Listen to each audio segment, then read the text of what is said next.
செய்திகளை தொடர்ந்து பார்க்கலாம். கோடை விடுமுறை மற்றும் வார விடுமுறையை ஒட்டி ஈரோடு மாவட்டம் கோபிசெட்டிப்பாளையம் அருகே உள்ள கொடிவேரி அணையில் குடும்பமாக குவிந்த சுற்றுலா பயணிகள் நீண்ட நேரம் குளித்தும் படகு சவாரி செய்தும் மகிழ்ச்சி அடைந்தனர். கூடுதல் விவரங்களோடு இணைகிறார் செய்தியாளர் மகேஸ்வரன். வணக்கம் மகேஸ்வரன், விவரங்கள். வணக்கம் சுபா. கோபிசெட்டிப்பாளையம் அருகே உள்ள கொடிவேரி அணையில் வெளியேறும் தண்ணீர் அருவி போல் கொட்டுவதால் பண்டிகை மற்றும் விடுமுறை நாட்களில் ஆயிரக்கணக்கான சுற்றுலா பயணிகள் குடும்பத்துடன் வந்து குளித்துவிட்டு செல்வது வழக்கம். இந்நிலையில் கடந்த ஒரு மாதமாக வெயிலின் தாக்கம் அதிகமாக காணப்பட்டு வந்த நிலையில் வெயிலை சமாளிக்க கொடிவேரி அணைக்கு நாள்தோறும் ஆயிரக்கணக்கான சுற்றுலா பயணிகள் குடும்பத்துடன் வந்து குளித்து சென்று வந்தனர்.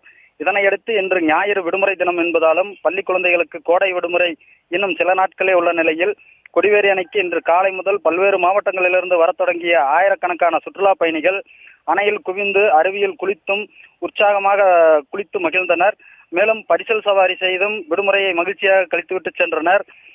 பள்ளி குழந்தைகளுக்கு கோடை விடுமுறை இன்னும் சில நாட்களே உள்ள நிலையில் வரும் வார நாட்களில் கொடிவேரி அணைக்கு சுற்றுலா பயணிகளின் வருகை அதிகரித்து காணப்படும் என எதிர்பார்க்கப்படுகிறது. இந்நிலையில் கடந்த சில நாட்களாக இரவு நேரத்தில் கோபிசெட்டிப்பாளையம் அதன் சுற்றுவட்டார பகுதியில் பெய்து வரும் சாரல் மழை அதிக கனமழை நீடித்தால் பவானி ஆற்றில் 1000 கனஅடிக்கு மேல் வெளியேறினால் சுற்றுலா பயணிகளுக்கு தடை விதிக்கப்படும் என பொதுப்பணித்துறையினரின் தகவல்கள் வெளியாகியுள்ளது. சுபா, விவரங்களுக்கு நன்றி மகேஸ்வரன்.